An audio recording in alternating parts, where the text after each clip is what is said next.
Hey everybody, welcome back to Run and Gun. I'm JT, and in this video we're going to deep dive into the Dehancer Pro Plugin for DaVinci Resolve. Let's get right into it.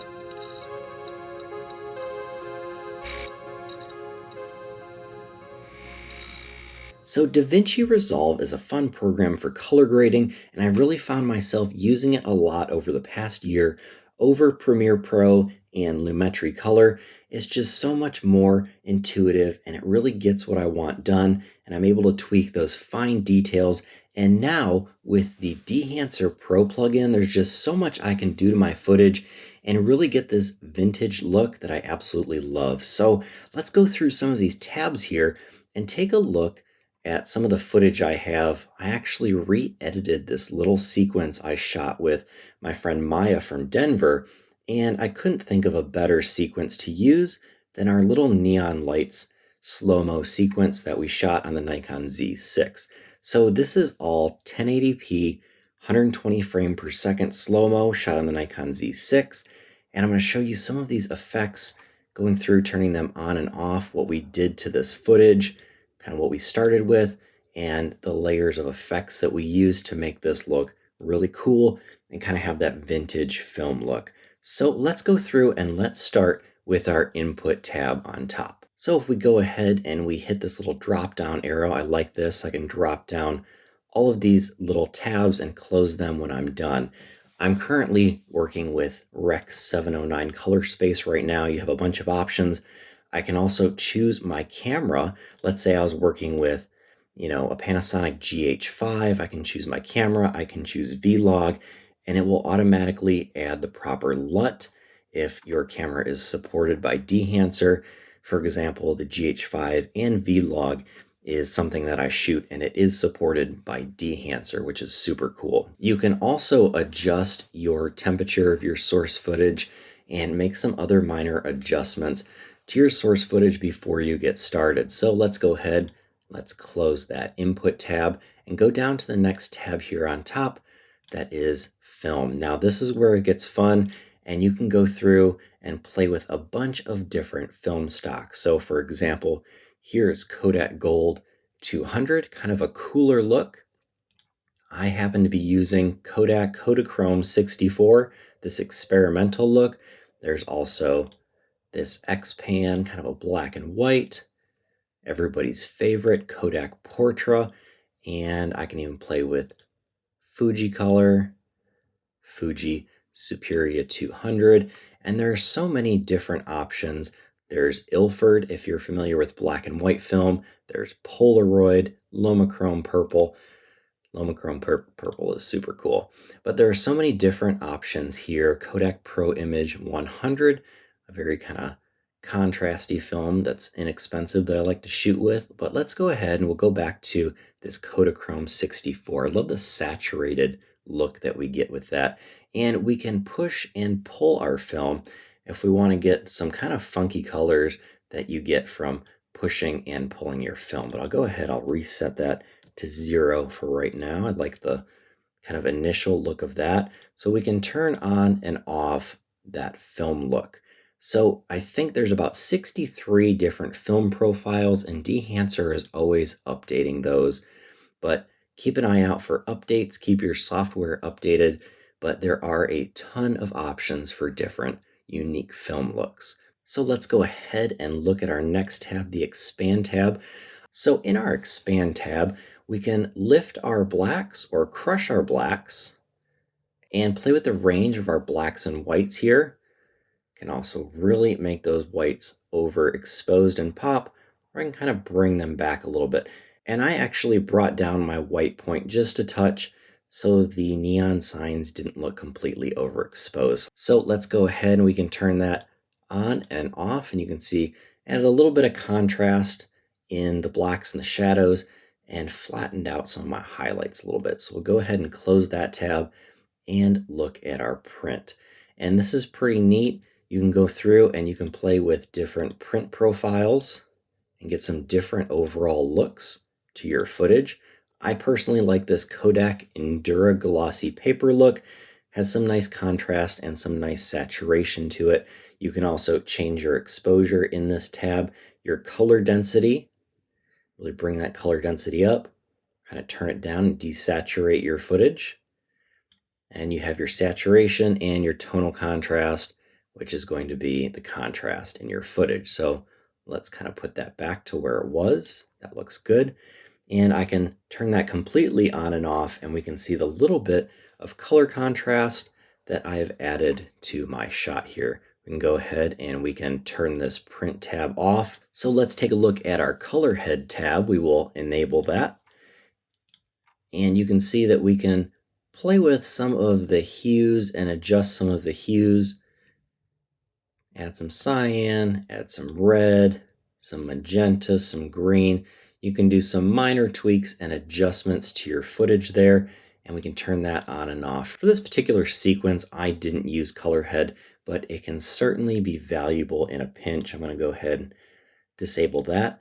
And let's take a look at film grain. This is one of my favorites. There's so many different things I can adjust here. We can turn that off. You can see the with and without film grain. Turn that back on. There is just a nice grainy look. And what you can do, one of my favorite little sliders here, this is your film resolution. You can kind of turn down the resolution of your footage, make it a little bit softer, or if you like that nice sharp look, you can turn that up and kind of keep your full resolution while just adding film grain. And I can also add more grain to my highlights or lower the grain amount in my highlights. I usually like to turn that up a little bit, turn down the grain in the shadows, or turn up the grain in the shadows.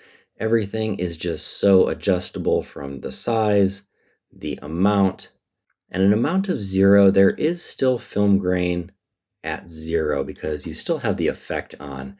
I usually keep it between like 0 and 5, so it's a nice subtle effect. So again, if we turn that on and turn that off, we can see what the film grain looks like. I really like the way that Dehancer renders film grain. It just looks very natural, and if you do it subtly, like I recommend with most editing effects, it can look really good. So let's go ahead, let's close this tab, get to one of my favorite tabs, Halation. And again, lots of options for editing halation. And if you're not sure what that is, you can take a look at these little kind of highlights and red glows around the neon lights in these contrasty areas. You can see it here on the t-shirt.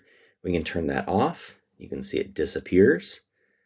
And we can turn that back on, and you can see this kind of red fringing going on in the high contrast areas. Now, one of my favorite things that you can do in Dehancer, there's this mask mode where you can just isolate the effect all by itself, and you can go in and edit the effect as much as you want. Maybe I want to turn it down a little bit, isolate the source, and then I can look at my footage. Maybe that's not enough.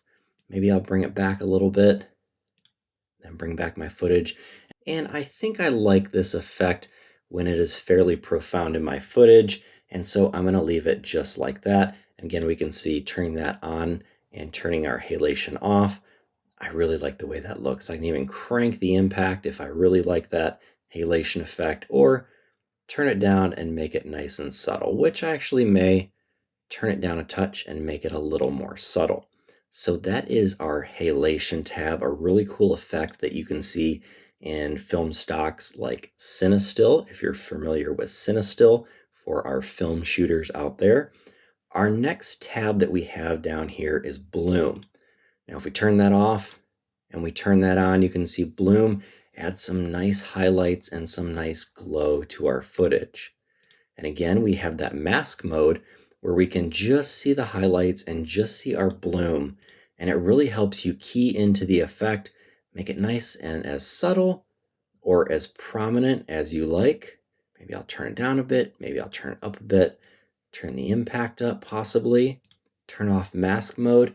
Look at that, I have a nice glow to my footage, and I can edit how much of that glow that I like. I think that looks pretty good right there. Turn it on and off, just adds a very nice subtle glow, and it just looks great with this neon footage. Maybe I'll turn it down, make it even a little more subtle. I think that looks pretty good for our bloom tab. Let's go ahead and go down to Vignette. Here we have our Vignette tab. I don't currently have Vignette on, but Vignette is a great way to focus on your subject in the center of the frame and kind of get rid of these distracting bits towards the edge, especially if your footage feels a little flat. In this case, our footage is very contrasty and bright towards the center anyway, so I may turn on the vignette and I'm just, make that effect nice and subtle. I think that looks pretty good. Nice and subtle. Our focus goes right towards our model Maya here in the center, and I think that looks great. So let's go ahead and go down to our next tab. And this effect is basically a subtle difference from frame to frame in exposure, contrast, and coloring. You can turn up the impact or turn down the impact and turn it on and off. And you will just see a subtle flicker of color when this is enabled or disabled. And you can make that very pronounced. Really turn that up and add a subtle exposure flicker, or you can add a color flicker. And this is a very kind of cool film effect that happens with film cameras, especially Super 8 film cameras. You'll notice that subtle flicker if you look at scanned film footage. So turn that kind of back again. I love these subtle effects. Next, we'll go down to Gate Weave. And again, this is an analog look based on the actual mechanical mechanisms of that little bit of shake as your film either goes through the camera or through the projector. And there's just kind of a subtle transformation to your footage, a little bit of shake, a little bit of warping, and it gives it that, again, very filmic look. Now, I really don't use this false color tab, but if you want to check that out and you like to read false color, go ahead and play with that. Now for output, this is kind of a total impact slider. I can turn my effect down. I can turn my effect to about 50% if I kind of want that subtle look, or I can crank it all the way to 100. And I typically like keeping it at 100. I'll go through and I will tweak all of these to where they want. So I really want my total impact for this particular photo shoot and video shoot at 100. You can also generate LUTs. This is super cool. You can export a LUT based on the colors that you have here.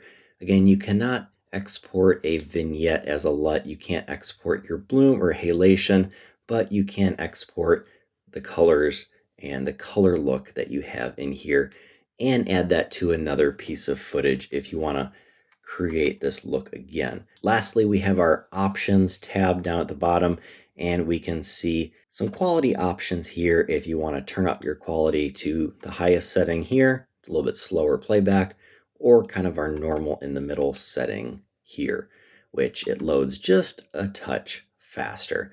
So that is really Dehancer Pro.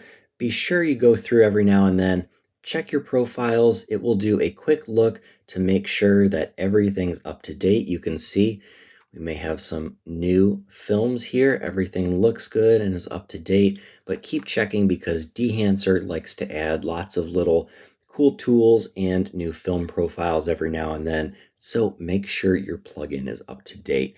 Now at $399 US, I think this plugin is absolutely worth it. There are so many options. It's so customizable. And again, learning DaVinci Resolve is absolutely worth it as well. If you would like a 10% discount, be sure to use my code RunAndGunPhoto again to get a 10% discount off your Dehancer Pro plugin. And what's awesome is that's not a subscription, that is a one-time purchase price, and you have Dehancer Pro forever. So I hope you enjoyed this video. I hope you enjoyed looking at the footage with and without this Dehancer effect. Again, shot on my Nikon Z6 at 1080 and upscaled to 4K. If you found this video helpful, be sure to give a thumbs up. And as always, subscribe to Run and Gun so you're seeing all my videos. Don't forget to turn on that notification bell.